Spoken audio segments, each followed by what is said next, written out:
This morning you got dressed. You probably spent less than 30 seconds deciding what to wear, or you spent 45 minutes and still hated everything. Either way, you did it, without question, because that's just what humans do. Every culture on Earth wears clothes, every single one, even where it's 40 degrees and there's no reason to. Amazon rainforest, Arctic tundra, Sahara desert, doesn't matter. Humans, always covered. You might think the reason is obvious. Warmth, protection, modesty. None of those are the real reason. And when you find out what actually is, you'll never get dressed the same way again.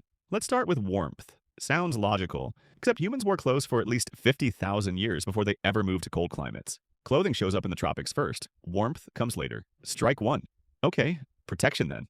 Thorns, rocks, insects. Makes sense. Except if protection was the main reason, the first thing covered would be feet and hands. The parts that actually touch everything. Instead, the first clothing in almost every culture covered the torso and groin, not the feet, not the hands. Strike two. Then there's modesty. The idea that we covered up because we felt shame about our bodies. But here's the thing. Shame requires self-awareness. The ability to imagine what you look like through someone else's eyes. That's not basic. That's one of the most advanced things a brain can do. Modesty isn't the cause of clothing. It's the result. We'll get to that. Strike three on the obvious answers. So if not warmth, protection, or modesty, what actually drove early humans to cover themselves? Here's where it gets strange. The best scientific evidence we have for when humans started wearing clothes comes from lice. Head lice live in hair. Body lice live in clothing. They literally cannot survive without fabric. So scientists asked, when did these two split? Approximately 170,000 years ago. That's the oldest timestamp we have for clothing. Not from tools, not from cave paintings, from a parasite. 170,000 years ago, something evolved specifically to live in human clothing. Which means by that point, wearing clothes was already so normal that a whole species depended on it. But this still tells us when, not why. The why goes much deeper. And it has nothing to do with fabric. It has everything to do with this. In 2009, a researcher published something that changed how we think about clothes. Clothing wasn't a practical invention. It was a symbolic one. You look at an animal hide. You picture yourself wearing it. You plan how to make it work. Then you do it. No other animal does this. A chimpanzee doesn't look at a leaf and plan how to use it tomorrow. We did. And that changed everything. Clothing is one of the first physical signs that humans could think ahead.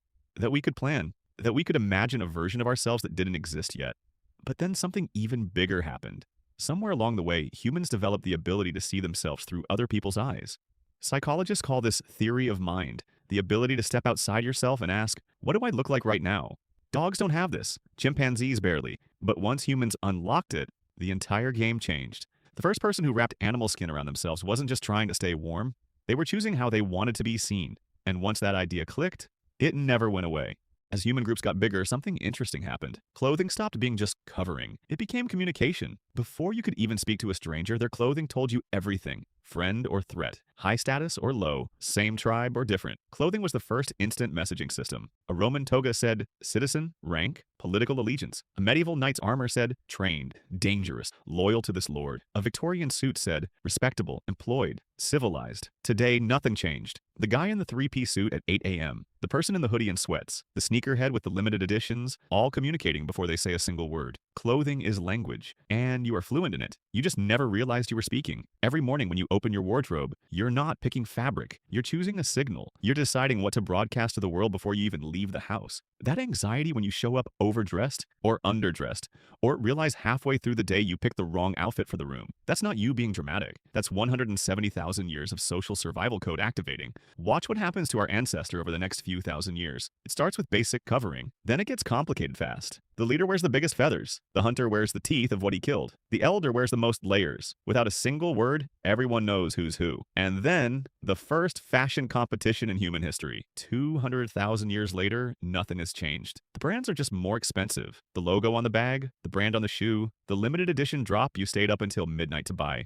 Same instinct. Same social calculation, 170,000 years apart. So here it is. We became aware that others could see us, aware that we were being judged, and once that awareness switched on, it never switched off. Subscribe, like, and comment for more videos like this.